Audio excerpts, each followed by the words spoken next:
ಶಾಸಕಾಂಗ ಸಭೆ ಬಳಿಕ ಅಜ್ಜಯ್ಯನ ಮಠದಲ್ಲಿ ಡಿಕೆಶಿ ಹೋಮ ಹವನ.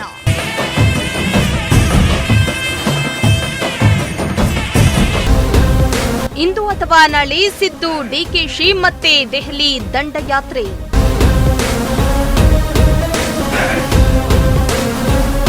ಅಂತೂ ಇಂತೂ ಇಂದು ರಾಜ್ಯದ ಕುರ್ಚಿ ಕಚ್ಚಾಟಕ್ಕೆ ಬ್ರೇಕ್ ಬಿದ್ದಿದ್ದು ಸಿದ್ದರಾಮಯ್ಯ ರಾಜೀನಾಮೆ ನೀಡಿದ್ದಾಯಿತು. ಶಾಸಕಾಂಗ ಸಭೆಯಲ್ಲಿ ಡಿಕೆಶಿ ಮುಂದಿನ ಸಿಎಂ ಅಂತ ಘೋಷಣೆ ಮಾಡಿದ್ದಾಯಿತು. ಇದೀಗ ಹೊಸ ಸರ್ಕಾರ ರಚನೆಗೆ ಟೈಮ್ ಕೂಡ ಫಿಕ್ಸ್ ಆಗಿದ್ದು ಜೂನ್ 3ರ ಬುಧವಾರ ಸಂಜೆ 4:05 ಲೋಕಭವನದಲ್ಲಿ ಡಿಕೆ ಶಿವಕುಮಾರ್ ಹಾಗೂ ಸಂಪುಟದ ಸದಸ್ಯರಿಗೆ ರಾಜ್ಯಪಾಲ ತಾವರ್ ಚಂದ್ ಗೆಹ್ಲೋಟ್ ಪ್ರಮಾಣ ವಚನವನ್ನ ಬೋಧಿಸಲಿದ್ದಾರೆ. ಇತ್ತ ನಿನ್ನೆ ಸಿಎಲ್ಪಿ ಮೀಟಿಂಗ್ ಆಗ್ತಾ ಇದ್ದಂತೆ ಡಿಕೆ ಶಿವಕುಮಾರ್ ಅಜ್ಞಾತ ಸ್ಥಳಕ್ಕೆ ತೆರಳಿದ್ರು ಎನ್ನಲಾಗಿದೆ. ಬೆಂಗಳೂರಿನ ನಾಗರಬಾವಿ ಬಳಿ ಇರೋ ಅಜ್ಜಯ್ಯನ ಮಠದಲ್ಲಿ ಡಿಕೆ ಶಿವಕುಮಾರ್ ಕುಟುಂಬ ಸಮೇತ ಹೋಮ ಹವನದಲ್ಲಿ ಭಾಗಿಯಾಗಿದ್ರು. ಸುಮಾರು 3 ಗಂಟೆಗಳ ಬಳಿಕ ರಾತ್ರಿ 11:30ರ ಸಮಯಕ್ಕೆ ಡಿಕೆ ಶಿವಕುಮಾರ್ ಸದಾಶಿವನಗರದಲ್ಲಿರುವ ತಮ್ಮ ನಿವಾಸಕ್ಕೆ ತೆರಳಿದ್ರು ಎನ್ನಲಾಗ್ತಾ ಇದೆ.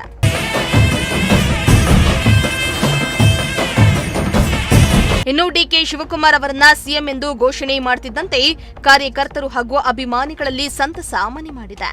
ಡಿಕೆಶಿ ಮನೆ ಮುಂದೆ ಕಾರ್ಯಕರ್ತರು ಆಗಮಿಸ್ತಾ ಇದ್ದು ಕಾರ್ಯಕರ್ತರನ್ನ ಯಾರನ್ನೂ ಕೂಡ ಒಳಗೆ ಬಿಡ್ತಾ ಇಲ್ಲ. ಬದಲಾಗಿ ಗೇಟಿನ ಮುಂಭಾಗದಲ್ಲಿಯೇ ಕಾರ್ಯಕರ್ತರನ್ನ ಡಿಕೆಶಿ ಭೇಟಿ ಮಾಡ್ತಿದ್ದಾರೆ. ಇನ್ನು ಜೂನ್ 3ರಂದು ಡಿಕೆಶಿ ಸಿಎಂ ಆಗಿ ಪ್ರಮಾಣ ವಚನ ಹಿನ್ನೆಲೆ ನಿಯೋಜಿತ ಸಿಎಂ ಡಿಕೆ ಶಿವಕುಮಾರ್ ಅವರನ್ನ ಹಿರಿಯ ಪೊಲೀಸ್ ಅಧಿಕಾರಿಗಳು ಭೇಟಿ ಮಾಡಿ ಕಾರ್ಯಕ್ರಮದ ಬಗ್ಗೆ ಚರ್ಚೆಯನ್ನ ನಡೆಸಿದ್ದಾರೆ ಎನ್ನಲಾಗ್ತಾ ಇದೆ.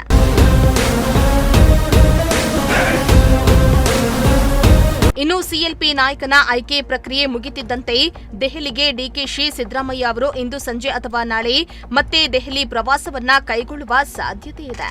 ಸಚಿವ ಸಂಪುಟ ರಚನೆ, ಸಚಿವ ಸಂಪುಟದ ಸ್ವರೂಪ ಹೇಗಿರಬೇಕು, ಯಾರ್ಯಾರಿಗೆ ಸಚಿವ ಸ್ಥಾನವನ್ನ ನೀಡಬೇಕು, ಎಷ್ಟು ಮಂದಿ ಹಳೆ ಸಚಿವರನ್ನ ಮತ್ತೆ ತೆಗೆದುಕೊಳ್ಳಬೇಕು, ಹೊಸಬರಿಗೆ ಯಾರಿಗೆ ಅವಕಾಶ ಕೊಡಬೇಕಂತೆಲ್ಲ ಚರ್ಚೆಯನ್ನ ಮಾಡಲಾಗುತ್ತೆ.